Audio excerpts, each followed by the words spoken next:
제가 이 사태를 보면서 옛날에 읽은 책이 생각납니다. 히틀러 시대의 그 선전가들이 법률가들을 조롱을 했습니다. 법률가는 정치가 만든 현실을 미화하는 도구에 불과하다. 탈취될 수 있다고 하는 그 가능성을 지적한 바가 있습니다. 사전투표지, 지금 본투표에서 삭감을 하는 이렇게 주어진 권한을 남용하는 피청구인 대리인 10분 내에 변론하십시오. 시계 찍으십시오.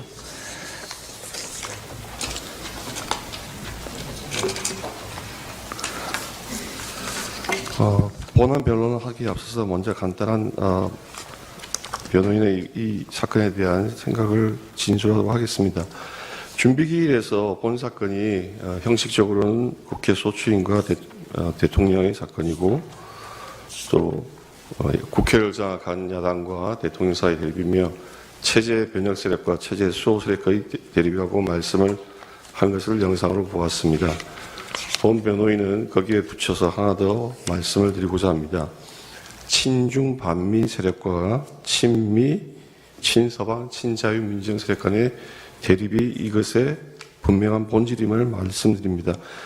변호인이 혼자서 생각하는 것이 아니라 1차로 부결된 탄핵소추 안에 대통령의 친미, 친일 외교관계 문제를 삼았고 그것에 대해서 미국이나 서방 진영에서 굉장히 격하게 반응을 했습니다. 미국의 보수당이나 미국의 공화당이나 민주당의 탱크탱크에 있는 간부들도 그 문제에 대해서 심각한 우려를 표시한 바가 있습니다. 앞에서 대통령께서 이번 비상계엄을 선포한 것과 관련해서 선거 부정 문제 그거를 해결해야 한다는 생각을 했다고 하는 말씀을 우리 변호인께서 말씀하셨습니다. 부정선거라고 대통령께서 지금 단정을 하고 있는 게 아니라 수많은 문제점들이 보이는데 제도권 내에서 법원과 선거관리위원회와 수사기관 쪽에서 이걸 해결을 못하니 그것을 대통령이 해결해 줘야 되는 거 아닌가 하는 그런 어떤 책무감을 느낀 것이라고 본 변호인을 생각합니다. 이렇게 이야기할 때 언론기관에서 어떻게 보도할지는 지금 보지 않아도 알 수 있습니다. 특히 예를 들어서 작년에 국정원에서 보안점검 때 그 엄청난 사례들이 나왔음에도 불구하고 언론기관에서 취재 경쟁이 붙지 않았습니다. 그동안에 4년여 동안에 부정선거를 주장하는 많은 시민들이 어떤 것을 주장하고 있었는지 왜 그렇게 그 사람들이 생업을 내팽개치다시피 하며 매달리고 있는지 어느 메이저 언론, 레거시 언론도 보도하지 않고 시민들만이 SNS에서 그것을 문제 삼고 있었습니다. 과연 그들은 허공을 쫓은 것입니까? 이번에도 대통령께서 이것을 문제 삼지 않았다면 우리는 어느 정도 이게 침투되어 있는지도 모르는 상태에서 계속 진행이 되었을 것입니다. 작년에 국정원에서 보안점검 때 사전투표에 있어서 투표지 용지에 청인, 그러니까 무슨 선거관리위원회의 그 직인과 투표관리관의 사인이 탈취될 수 있다고 하는 그 가능성을 지적한 바가 있습니다. 사전투표지, 지금 본투표에서는 투표관리관이 도장을 찍지만 사인투표의 경우에는 중앙선거관리위원회에서 이름 도장을 새겨서 그걸 그냥 인쇄를 해버립니다. 그건 공직선거법에 분명히 반하는 것입니다. 공직선거법에는 투표관리관이 그 개인 도장을 찍으라고 법률에 명시하고 있는데 선거관리위원회는 무슨 일인지 굳이 고집을 합니다. 인쇄를 하는 걸로. 전번에 총선 전에도 한동훈 그 당시 여당 비대위원장이 그 문제를 지적을 했음에도 불구하고 강행을 했습니다. 너무나 이상하죠. 국정원에서 그렇게 하면은 탈취될 가능성이 있다. 하는데도 그걸 굳이 고집을 했습니다. 봉인지 같은 경우에도 여기 계신 우리 재판관님께서도 다 법원에 근무하신 경력이 있으시고 해서 선거관리위원장 경험을 많이 하셨을 것입니다. 우리 재판관님들께서 선거관리위원장을 하실 때에는 아마도 봉인지가 종이로 되어 있어서 한번 떼면은 다 훼손되는 그런 봉인지였을 것입니다. 지금 그렇지 않습니다. 몇 번을 뗐다 붙여도 흔적도 안 남는 비잔류성 봉인지를 사용하고 있습니다. 왜 그러겠습니까? 모든 제도의 변형이나 업무의 관행이 부정을 막는 것이 아니라 부정을 용이하는 방향으로만 흐르고 있으면 이게 우연의 일치입니까? 그런 상황에 대해서 왜 언론은 보도하지 않고 음모론만 몰고 시민들만이 뛰어야 됩니까? 심지어는 소송에서 얼마나 당사자들이 좌절을 하느냐. 그래. 원고가 무슨 뭐 1장기 투표지가 1200장이 나왔니, 형상 기억 조회가 수천 장이 나왔니, 그렇게 이야기를 하면 법원 판결의 결론을 시민들이 이해하기 쉽게 설명하면 그래, 이상한 게 있구나. 네가 범인을 구체적으로 누가 어떻게 했는지 한번 주장 입증해봐. 강제 수사권이 없는 일반인이 그걸 어떻게 입증합니까? 수사기관의 고소돼도 마찬가지입니다. 영장을 받기 어려우니까 밝혀지지가 않습니다. 이 문제는 대통령이 아니면은 아무도 접근할 수도 없고 밝힐 수도 없는 상황입니다. 부지불식간에 대한민국의 주권이 잠탈될 위험이 있다는 것을 말씀을 드립니다. 그리고 지금 절차라든지 다른 부분에 대한 본안 변론을 하기에 앞서서 저희가 준비기일에서 말씀드린 게 있습니다. 본 탄핵 소추 의결서에서는 내란 행위가 거의 80%를 차지하고 있었는데 그걸 준비 절차에서 제외하고 탄핵 소추 사유를 정리하겠다고 말씀하셨는데 오늘 법정에서 소추인단께서 하시는 것을 보니 상당히 정리가 됐습니다. 그런데 저희는 이 법정에 들어서 변론하기 직전까지 저 정리된 탄핵 소추 사유 정리서를 받아본 적이 없습니다.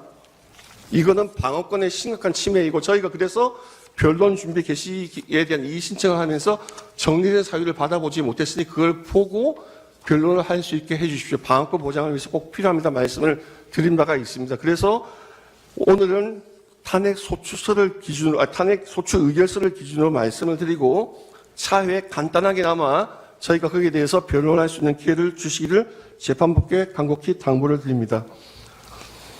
저는 이 탄핵 소추 사유가, 탄핵 소추 사건이 위협하다는 점을 한 번 더 지적을 하고자 합니다. 국회법 130조 93조의 그 관계에 대해서 법사위원회 심의 의결을 조사를 하지 않은 것에 대해서 우리 지금 헌법재판소가 그것은 임의규정이고 국회의 자유권 내에 있는 것이라고 보아준다고 말씀을 한 바가 있습니다. 선례가 있습니다. 저희가 그 선례를 몰라서 말씀드린 게 아닙니다. 그 전까지는 국회에 부여된 그 자율권을 이렇게 남용하는 정당이 없었습니다.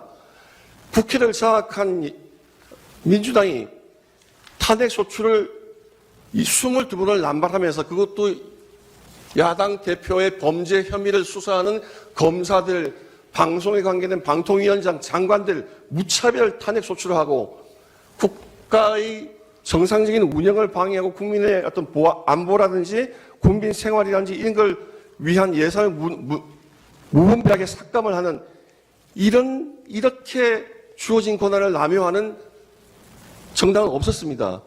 따라서 이런 지금과 같은 상태에서 또다시 우리 재판관님들께서 그것은 국회의 자율권에 부여된 것이다라고 인정을 해주신다면 앞으로 여소야대 국회가 되면 항상 선례를 따라서 주어진 탄핵 소추권을 가지고 정권 탈취를 위한 쟁취를 위한 수단으로 남발할 것이고 정치는 불안정하게 되며 경제 불안정으로 이어지고 국민생활은 나락으로 가며 그 다음에 행선지는 국민들이 흔히 말하는 남미 같은 그런 이상한 나라로 전락하게 될 것입니다.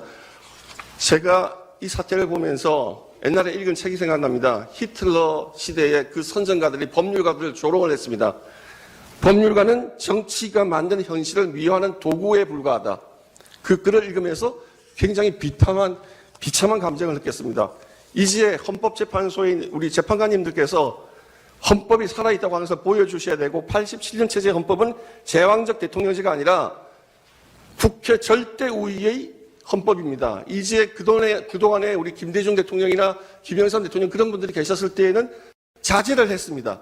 주어진 권한이지만 자제를 했어요. 탄핵 사건이라고 하는 것이 한 국회 4년 임기 동안에 한두 번도 잘 안 생겼습니다. 이번 국회에 들어서 22건, 그 대통령 탄핵하고 난 다음에 또 7건 돼서 29건, 이건 정상적인 상황이 아닙니다. 이제 우리 재판관님들께서 이 규정의 해석을 바꿀 때가 됐습니다. 법사위에서 충분히 조사를 하고 그 국회의원들 토론과 조사를 거쳐서 표결을 거쳐서 오고 해야지 그러지 않냐고 지금과 같이 무조건 탄핵 소추하고 소송 기록을 수사사건 기록을 가져와서 그것을 이 재판에 원용해서 쓰는 것은 국정문란을 초래하는 것이고 헌정을 문란케 하는 것입니다. 재판관님들께서 이제 그 해석을 바꾸셔서 헌정이 제대로 운영될 수 있게 해주시기 바랍니다. 그리고 지금 시간이 없어서 지난번에 시간이 굉장히 짧기 때문에 지금 오늘 말씀한 것 중에 몇 가지만 말씀을 드리겠습니다. 지금 대통령이 반성의 기미가 없다, 뭐 이런 말씀하시는데 공소처는 수사권이 없습니다. 직권남용죄에 대해서는 재임 중인 대통령에 대해서 행사 소추할 수가 없고 수사할 수가 없고 내란죄는 수사권이 없습니다. 대통령이 수사에 응하지 않겠다는 것이 아니라 불법적인 수사기관의 수사에 응하는 것은 법 질서의 책임을 지고 있는 대통령이 할 행위가 아닙니다. 경찰이 수사하는 경우에는 언제든지 응하겠다고 말씀을 한 바가 있습니다. 그럼에도 불구하고 불법적인 수사에 기해서 더군다나 그 경비단장의 직인을 위조에 감염해서까지 대통령을 체포한 것이 마무리해 어떻게 주십시오. 수있습니까? 마무리해 주십시오. 이 사건은 탄핵소추 의결서에서 내란으로 규정이라고 했지만 폭동도 전혀 없었고 파견한 계엄군인 숫자에 비추어서 국회의 국회의 권능을 정지시키거나 할 의도도 없었습니다. 그리고 국가 비상사태에 준하는 상황이라는 것에 대해서 지금 우리 소추인단께서는 항상 전시사변만 생각하시는데 러시아와 우크라이나 전쟁을 보십시오. 이미 그 전쟁은 2014년에 크리미아를 반도를 점령했을 때부터 그 민족 간의 어떤 갈등을 이용해서 발언을 제한하겠습니다. 앉으십시오. 다음 순서 진행하겠습니다.